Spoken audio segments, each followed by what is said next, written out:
Hi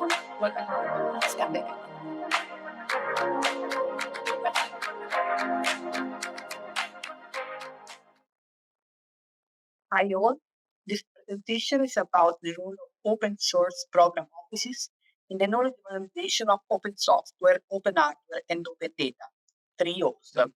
This work is made in the framework of the EU-funded ZOOOM project.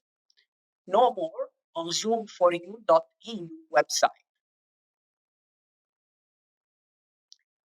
In this presentation, I will illustrate the importance of open assets within the business and research ecosystem through case studies. I will provide an overview of the intermediaries that play a crucial role in the valorization of open assets and explore how they can contribute. I'll introduce what is an open source program office and how to structure it. Finally, I will go through some of the services that OSPO usually offers and share a methodology to set up an OSPO. Understanding and investing in open assets like open source, open hardware, and open data is strategically crucial for industries and researchers due to several compelling reasons.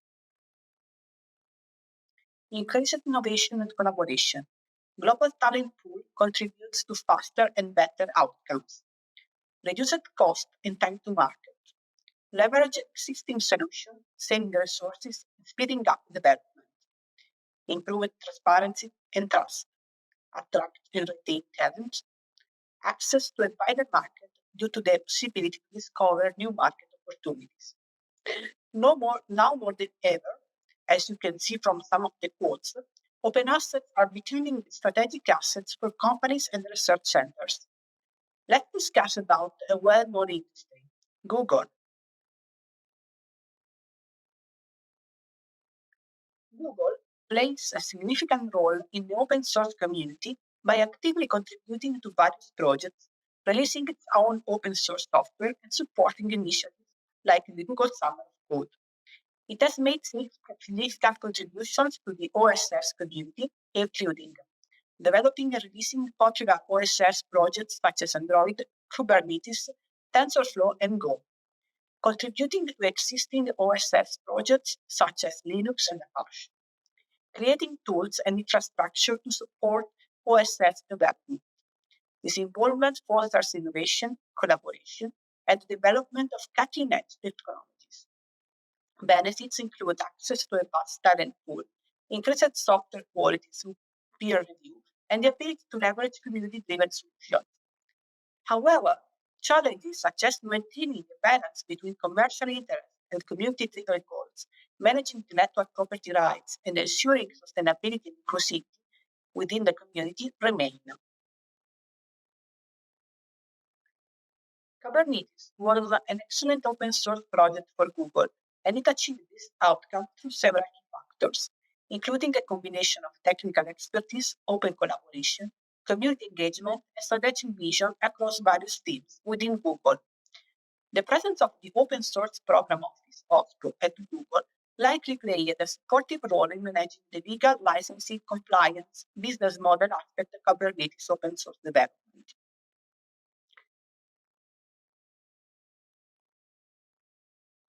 The Open Source Program Office at Google manages the company's open source projects and engagements. It oversees licensing compliance, community engagement, policy development, support for internal projects, and strategic initiatives related to open source. By having a dedicated OSPO, Google demonstrates its commitment to open source software and its strategic importance in their business model and technology advancement. They serve as a prime example of how a well-functioning OSPO can unlock the full potential of open source for companies of all sizes. We are now taking a look at an interesting case related to a project that originated at CERN called Root. Root is a data analysis framework developed at CERN, the European Organization for Nuclear Research, primarily for use in high-energy physics experiments. It provides a comprehensive set of tools for data processing, visualization, and analysis. Root has been widely adopted not only within the particle physics community, but also in other fields, such as astronomy, biology, and finance, where complex data analysis tasks are common. The project is open source, allowing researchers and developers worldwide to contribute to its development and expand its functionality. Root exemplifies how open source software can facilitate collaboration and innovation within the scientific community. Root does not have a traditional business model focused on revenue generation. However, its widespread adoption has led to the emergence of various business models and revenue streams directly associated with its use. Companies offer various services and opportunities related to Root, a data analysis framework.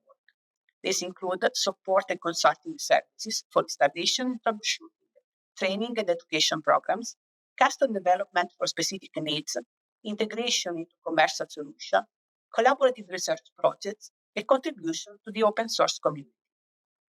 The success of Root can be attributed to the robust support provided by the Technology Transfer Office, leveraging its specialized competencies in open source. Moreover, the fact that this office is certified as an OSPO underscores its dedication to overseeing open source initiatives effectively. The OSPO contributed to the success of Root by providing guidance, resources, and strategic oversight. This includes establishing governance structures, ensuring legal compliance, fostering community engagement, promoting Root's adoption, and providing training and support. Overall, the OSPO played a crucial role in guiding Root's development and ensuring success as an open source project. Another example is the OSPO established in the Trinity College in Dublin. It focuses on the creation of a trustful relationship with the researchers that are supported in the current use of open source as a successful way to create social and economic impact. The OSPO supports open source projects in collaboration among researchers and between research companies based on open assets. The constitution of the OSPO allowed the Trinity College to increase their metrics in terms of number of spin-off startups, new innovators, investment collected, and new collaboration. You can find more about the Trinity College Dublin OSPO in the interview we had with the OSPO director, John Wheeler, linked to this course. Through examples like Google, Root, and Trinity College OSPO, it is evident that successful projects can indeed be developed in both the private and public sector using open assets. Moreover, leveraging open assets can be strategic for organizations, enabling them to benefit from collaborative innovation, cost efficiency, and community support. The three examples demonstrate also the importance of OSPOs that plays a crucial role for the success. Now that we understand the importance of OSPOs in knowledge valorization, we will define what an OSPO is and explore who can establish one, along with guidelines on how to structure it. We will refer to these potential entities as intermediaries and provide an overview of their characteristics. The To-Do Group, a professional organization comprising companies collaborating on open source program management practices and tools, was established to address common challenges in engaging with open source projects. It emphasizes promoting best practices, sharing knowledge, and fostering collaboration among members. The group defines an open source program office, OSPO, as the central hub for an organization open source operations, including the developer training, legal compliance, community engagement, and policy definition governing code usage, distribution, auditing, and more. Essentially, OSPOs are offices that facilitate the valorization of open assets. Who can be an OSPO? An organization that utilizes or contributes to open source software can benefit from establishing an OSPO. This includes companies, large or small, across various industries, especially those heavily reliant on open source technologies. Government agencies to manage their use and contribution to open source solutions. Non-profit organizations like consultancy, licensing agencies to leverage open source for projects and foster community collaboration. An internal open source program office is established within an organization typically a company or a research institution, to manage and oversee the organization of open source initiatives. It is responsible for activities such as coordinating open source projects, ensuring compliance with licensing requirements, fostering community engagement, and providing support to internal teams working on open source software. On the other hand, an external OSPO is an independent entity that offers services related to open source to organizations that may not have their own internal OSPO. External OSPOs may provide consulting, training, legal guidance, and other services to help organizations navigate the complexities of open source and maximize the benefits of participating in open source communities. In summary, the main difference lies in their location and affiliation. Internal OSPOs are part of the organization they serve, while external OSPO operate independently and provide services to multiple organizations. OSPO serve a diverse range of stakeholders within the open source community, including developers, organizations, users, academic institutions, government agencies, and non-profit organizations, by providing support, resources, and expertise to advance open source initiatives and foster collaboration. How should you structure an OSPO? First of all, there is no one-size-fits-all approach for structuring an OSPO. It depends on the organization's size, needs, and resources. However, some common structures include centralized OSPO, a dedicated team with full-time staff responsible for all aspects of open source management. Decentralized OSPO. Responsibilities are distributed across different departments, often involving representatives from legal, engineering, and other relevant teams. Hybrid OSPO, a combination of centralized and decentralized elements, with a core team handling key aspects and other departments contributing specific expertise. Here are some key aspects to consider when structuring OSPO, such as team composition, include individuals with expertise in open source licensing, legal matters, community management, and technology. Responsibilities. Define the OSPO's key tasks, such as developing and implementing open source policies, managing code contribution, and fostering a relationship with open source communities. Resources. Allocate sufficient resources, including budget and personnel, to enable the OSPO to function effectively. It's crucial to remember that an OSPO success hinges on strong leadership, clear communication, and effective collaboration across different departments within the organization. Now, let's share a methodology to structure a service offer for an OSPO. The proposed methodology can be used as inspiration to structure the offer for an OSPO, and it can be adapted to different cases of supporting organization and customers.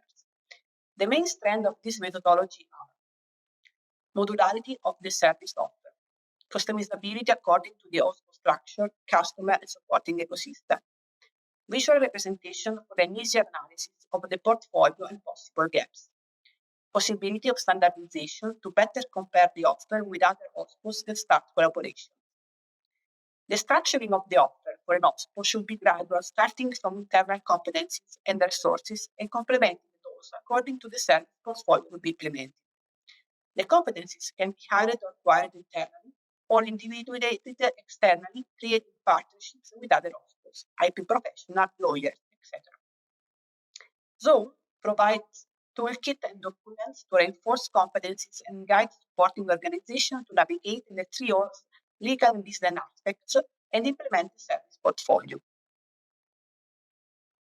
The methodology is divided in three main phases: the service portfolio analysis, the identification of the customer journey, the definition of the service pipeline.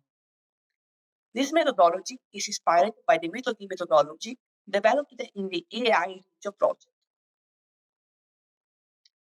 An open source program office provides several key services essential to manage open source involvement within an organization. OSPOs recognize that while open source offers tremendous benefit, there are also potential legal risks and the need to establish viable business models. Prioritizing compliance ensures responsible open source usage and protects the organization from potential liabilities. Understanding business model implications helps organizations derive maximum value from their open source project and establish sustainable revenue models. In the service portfolio analysis, a list of services usually offered by the OSPO is described and clustered in 5 different categories: management, technology, security, environment, and skills. Organizations can use the template provided to identify currently offered services and plan to be services according to their customer profile and internal expertise. Initially, a limited number of services can be available at utilization level. We suggest to plan the inclusion of further service competence, including timeline and the resources. Start collaboration with other OSPOs to complement the offer. In the second part, an example of customer journeys is provided for researchers. Needs, activities, and pain points in different phases of the journey are indicated. This is an example of customer journey for an academic researcher. Researchers are typically aware of the opportunities for open licensing in light of the requirements for transparency, reproducibility, and simplicity. Moreover, researchers in some cases build on previous IP deployed in open license, and the researchers are favorable to contribute to the global community. However, there is a lack of knowledge and or understanding regarding the variety of open licensing in open software in their peculiarities and what is taking management role in the innovation process and the ecosystem as such. Inbound and outbound license management, rights and duties derived, and the compliance on the path to licensing or managing data generated. Licensing strategies, especially for open hardware, in light of the underdevelopment of the open hardware domain, the role of trustworthiness in both open software and open hardware solutions, managing agreements for data and the implication of intellectual property in algorithms based on data usage, and or the critical aspect of intellectual property in regards to data quality. The customer journey is divided in 5 stages: observation, awareness, adoption, contribution, and exploitation. The service metrics is a 5x5 table mapping the services in the customer journey. The metrics will be different for each specific case. Each supporting organization will be able to identify its customer journey and map as SMIS and 2P services inside the metrics. The final metrics will differ from the one presented here as an example. A service pipeline is typically associated with a specific customer and equipped with a timeline in order to be able to measure progress and performance. The completion of the pipeline, presenting all steps to achieve the final open asset valorization, represents a success story. As an example, Linda Stewart is a PhD in computer science, exploring the role of AI in developing open software solutions. She is interested in understanding how to interpret the different licensing agreements that emerge when including external open datasets with the creation of open software solutions.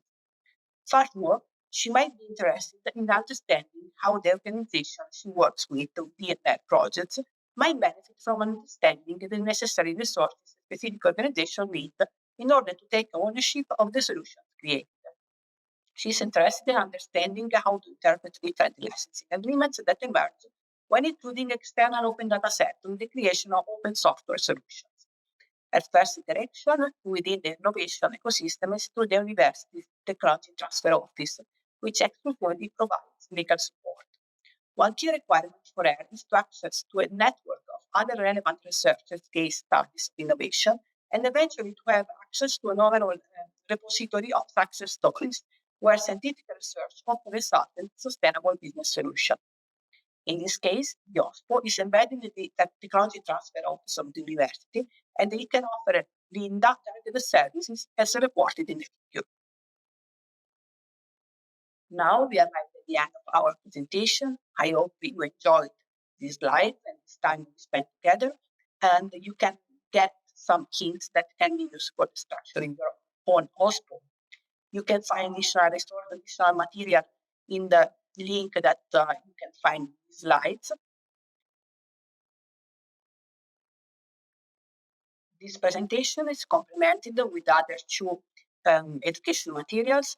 The first one is the guideline to set up an OSPO that includes all the description of the methodology I presented before, and the interview to John Whelan, the director of the 3D College Dublin OSPO. Thank you very much, and continue to follow the ZOOM project.